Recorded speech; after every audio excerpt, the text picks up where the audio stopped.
आदाब नाज़रीन, मैं आपका मेज़बान सज्जाद। जिस तरह देखा जाए इस समय बरसात का मौसम चल रहा है कि बरसात के मौसम में किस तरह से लोगों के नुकसान हो रहे हैं। जिस तरह देखा जाए हर दिन आप देखते हैं जब बड़ी मात्रा में बारिश होती है, कहीं न कहीं ऐसी घटना होती है जहाँ पे पानी की वजह से किसी के घरों का नुकसान हो जाता है या किसी के कुछ ऐसी घटना हो जाती है। इस समय हम रूरल एरिया की बात करें अगर, काफ़ी ज़्यादा देखने में नज़र आता है कि पानी की वजह से काफ़ी ज़्यादा नुकसान होता है। हमारे साथ भाजपा के कैंडिडेट हैं, इनसे बातचीत करेंगे। सर, स्वागत है आपका सप्लानी न्यूज़ में। जिस तरह देखा जाए आप रूरल एरिया में काफ़ी ज़्यादा रहते हो। जिस तरह देखा जाए अगर बरसात का मौसम चल रहा है, इस समय किस तरह की मुश्किलों का सामना करना पड़ रहा है? सुजात जी, पहले तो मैं आपका धन्यवाद करूंगा कि आपने जो हमारे ग्रामीण के इशू जो हैं वो उठाने के लिए आप हमारे पास आए हैं। मैं राजेंद्र सिंह चिब, जिला अध्यक्ष हूं, भारतीय जनता पार्टी जिला जम्मू ग्रामीण। जी, जो आपने मुझे सवाल किया है उसमें है कि अभी जो बरसात के मौसम में जितनी भी लोगों को परेशानी आती हैं, चाहे वो कहीं रास्ता है कच्चा है, वहाँ पे उनको लोगों को जाने में प्रॉब्लम होती है। जो बेचारे गरीब लोग हैं, उनके जो घर की छतें हैं बेचारे कईयों की, वो टिप टिप से पानी गिरता है नीचे। और तीसरा फ्लड। फ्लड के लिए ये काफ़ी लोग जो हैं, ये 3 कारण हैं इस बरसात में जो लोगों को परेशानी आती है।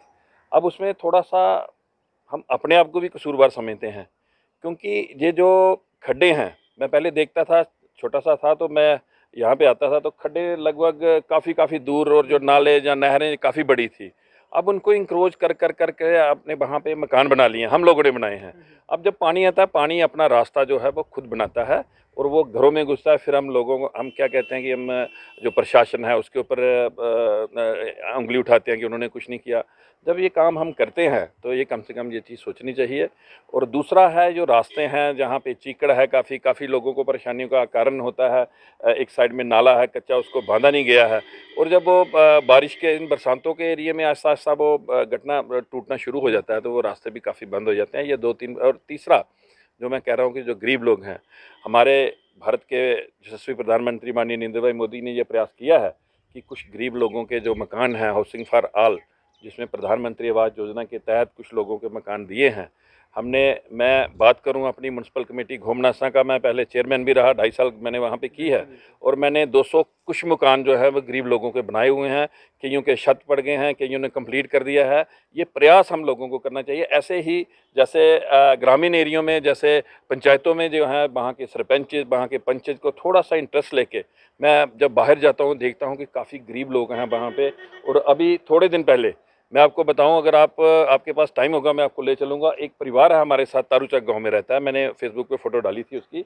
और मैं जब वहां पे गया तो मेरे आंखों से आंसू निकल गए कि एक बेटा है और एक माँ है, और आज भी वो कुल्ली में रह रही है। अंदर ही किचन है, अंदर ही सब कुछ है। वो लगभग 20 बाई 10 फुट का होगा। और मेरे आंसू वो वहाँ पे निकल गए, और मैंने वहाँ पे प्रण किया कि मैंने कहा कि भाई, अगर मैं इनका मकान जो है हाउसिंग फॉर ऑल प्रधानमंत्री आवास योजना के तहत भी रखूंगा, अगर नहीं होगा, हमारे पास ऐसी संस्था है, आप जैसे लोगों को सभी से मिलके थोड़े थोड़े पैसे डाल के मैं उसको एक मकान जो है वो जरूर बना के दूंगा। वैसे देखा जाता है जिस तरह मिडिल क्लास लोग हैं, जहाँ गरीब फैमिली है, कोई गाँव की बात करें अगर, जिस तरह अभी बरसात का मौसम है, फसल तबाह हो जाती है, एग्रीकल्चर के पास पहुँचने में काफ़ी ज़्यादा दिक्कतें आती हैं। चाहे रूरल डिपार्टमेंट की बात करें, काफ़ी दिक्कतें आती है। उसको लेकर आपकी पार्टी की तरफ से क्या प्रयास किया जाता है? सुजात जी, मैं इससे पहले 4 साल भारतीय जनता पार्टी किसान मोर्चा का प्रदेश का स्टेट प्रेसिडेंट रहा हूँ। ये किसानों की प्रॉब्लम जो है ये मेरे से छुपी नहीं है, मुझे सब मालूम है। उसमें माननीय नरेंद्र भाई मोदी जी ने पिछले साल, पहले जो 2 साल पहले थे, फसल बीमा योजना का एक हमारे किसानों को ये उन्होंने दिया था कि उसमें आप अपनी फसल का बीमा जो करवा सकते हैं, उसमें कुछ भी कोई वहाँ पे फसल में कोई गड़बड़ी हो, बाढ़ के कारण हो या कुछ भी हो, उसमें उनको जो बेनिफिट है वो मिलता था। अभी इन्होंने दोबारा शुरू किया। जैसे मैं अपनी बात करूं, मुझे भी बैंक से फ़ोन आया कि ऐसे ऐसे बात है, अगर आप करवाना चाहते हैं तो आप करवा सकते हैं। ये एक बड़ी अच्छी स्कीम है, लोगों को इस पे करना चाहिए। अब बात ये है कि कुछ लोग क्या, मैक्सिमम लोग जो हैं वो ज़िम्मेदारी करना छोड़ गए हैं। उन्होंने क्या किया, कहीं ठेके पे दी हुई है या कहीं रेंट पे दे दी है, वो लोग जो वो लगाते हैं। अब वो उनको इंटरेस्ट नहीं रहता, उनको पता मुझे पैसे मिल जाने हैं, ऐसे कोई प्रॉब्लम नहीं है। अब जिसकी, अगर किसी को मैंने ठेके पे दी हुई है, उसने बेचारे ने अपना पैसे खर्च किए हैं, बीज डाला है, यूरिया डाला है, डाया डाला है, या उसकी जो ट्रैक्टर के साथ उसकी बुआई की हुई है, खर्चा तो उसको पड़ेगा ना, मुझे क्या है, मैंने पैसे ले लिए उनसे ठेके के, जहाँ उसके किराए के, तो वो ले लिए। सर, साथ में दूसरी तरफ देखा जाए, गांव की बात करें अगर, गांव की जिस तरह रूरल डिपार्टमेंट की मैंने बात की, कुछ लोग ऐसे होते हैं कि काम करवाए जाते हैं, कुछ पेमेंट्स के इश्यूज रहते हैं, जो 19-20 की लाइबिलिटीज़ हैं वो काफ़ी ज़्यादा लोगों की फंसी हुई है। जैसे गांव एरियो की बात करें, अगर रूरल एरियो की बात करें, उस पे लोगों को क्या आश्वासन देना चाहोगे कि जो पेमेंट्स वो कब तक रिलीज़ होगी? सजाद जी, एक तो जो तब काम करवाए हुए थे उसमें हमारे जो ठेकेदार लोग हैं उन्होंने भी कुछ ऐसे ही कई उनके पास आर्डर थे, कुछ उन्होंने किया हुआ है। अब निकला है कुछ ब्लॉकों में उन्होंने किया हुआ पेमेंट दी हुई है। वो कह रहे हैं कि कम से कम जो उन्होंने काम किए हैं जिस टेंडर के तहत, वो टेंडर चेक करेंगे क्या हुआ भी है कि नहीं हुआ, या उसकी क्वालिटी चेक करेंगे कि वो काम। कई बार क्या होता है कि हमारे लोग जो हमारे ठेकेदार भाई हैं वो क्या करते हैं कि दिखाते कुछ और हैं और करते कुछ और हैं।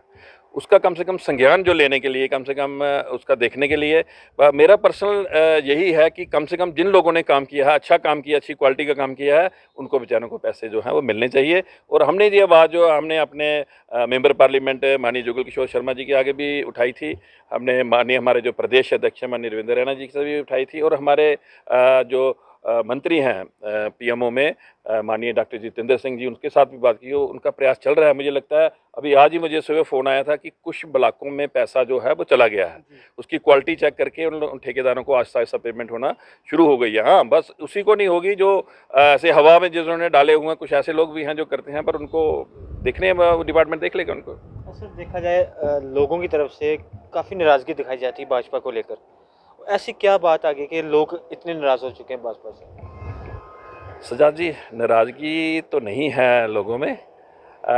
जो ओपोजिशन वाले हैं वो तो करेंगे ही करेंगे। उनका जो अवेयरनेस है लोगों में बताने का, आप देखें ना, इतना कुछ हमें मिल रहा है। मैं स्कीमें गिनाना चाहूँ तो आपसे छुपी नहीं है, या मीडिया के आगे, उन लोगों के आगे छुपी नहीं है। मैं बताने में कोई हर्ज नहीं करूँगा, क्योंकि जो लोग पढ़े लिखे हैं, जो जो इस समाज में रहते हैं, सभी को पता है। आज 80 करोड़ लोगों को राशन मिल रहा है। 80 करोड़ लोगों को 2 साल हो गया लगातार राशन मिल रही है, वो भी कहीं से आ रहा है।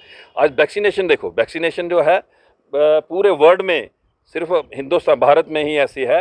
कम से कम आप 1500 रुपया एक वैक्सीनेशन, और 140 करोड़ लोगों को वैक्सीनेशन लगेगी। सजाद जी, एक अपना घर चलाना जिसमें 5-6 लोग होते हैं बड़ा मुश्किल होता है, और इतने पूरे भारतवर्ष को चलाना, 140 करोड़ लोगों को चलाना, इतना कुछ देना। बाकी रही बात लोगों की, लोगों में ऐसा है कि थोड़ी सी नाराज़गी है उसमें। जैसे मैं कहता हूँ कि जो पीछे लोगों के जो बच्चे हैं वो बेचारे बेरोज़गार हैं, उनकी बेरोज़गारी दूर होनी चाहिए। मैं बिल्कुल उनके साथ हूँ। जैसे CISF, ITBP, BSF के जो लड़कों का इशू है, मैं बिल्कुल उनके साना मिशाना उन लड़कों के साथ खड़ा हूँ। मैं उनसे 2-3 बार मिला भी हूँ वहाँ पे। कुछ मेरे अपने घोमनासा के लोग भी, लड़के भी बेचारे उसमें हैं, और हमने पूरी ताकत से, मैंने डॉक्टर जितेंद्र सिंह जी से भी बात की है, और माननीय रविंद्र रैना जी को भी लेके वहाँ गया था, उन्होंने बात की हुई है। हमारी पार्टी की तरफ से पूरा प्रयास है कि इन लोगों को, बेचारों को रोज़गार जो है वो मिलना चाहिए, चाहे वो प्रदेश में हो, चाहे वो सेंट्रल लेवल पे हो, इनको वो रोज़गार जो है मिलना चाहिए। बाकी जो नाराज़गी है, हाँ, पेट्रोल या डीजल के दाम पे बात आती है। सभी कहते हैं कि वो महंगा हो गया। पेट्रोल डीजल महंगा होने का कारण यही है कि आप उसमें लगा लो कि जितना भी उसका प्रॉफिट है, उसमें जो मैंने आपको बात बताई, इतना कुछ DRDO के हॉस्पिटल, इतने मेडिकल के ऊपर इतना खर्चा हुआ है। ये राशन जो है, ये लोग अब गाड़ियाँ जो वो बिल्कुल, जो गाड़ी सर्वाइव करेगा, जो चला सकता है गाड़ी, तो वही लेता है ना। गरीब बंदे को तो गाड़ी लेने में उसको पेट्रोल और डीजल की तो इतनी प्रॉब्लम है नहीं।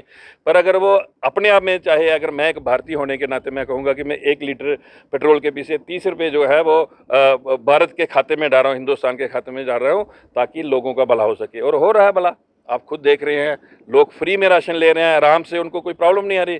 अगर ऐसे जैसे कोविड का हमारे पीछे दौर चला है, अगर कहीं और किसी की गवर्नमेंट की होती वहाँ पे भारतवर्ष में, तो काफ़ी खराबा होता। काफ़ी लोग जो हैं वो लाशें उठाने का हमें बड़ी प्रॉब्लम होती है, क्योंकि ये इतना था। अगर संभाला है हमारे भारतीय जनता पार्टी के परम आदरणीय हमारे जो यशस्वी प्रधानमंत्री माननीय नरेंद्र भाई मोदी जी ने बड़ी सूझबूझ के साथ, और हमारे लोगों में जितने भी हमारे हर प्रदेश में जो लोग थे, उन्होंने सारे मिलजुल के इस कोविड के साथ लड़ाई लड़ी है। सर, जिस तरह बात की आपने पेट्रोल डीजल की, उस पर तो आपने बता दिया कि किस तरह से काम चल रहे हैं। और दूसरी तरफ अगर हम किचन की बात करें, हर घर के अंदर किचन सिलेंडर यूज़ होता है। और दूसरी तरफ तेल की बात करें, जिससे हर घर में, हर कोई ऐसी घर नहीं है जहाँ पे यूज़ नहीं होता होगा। उसके दाम भी देख लीजिए और सिलेंडर के दाम भी देख लीजिए।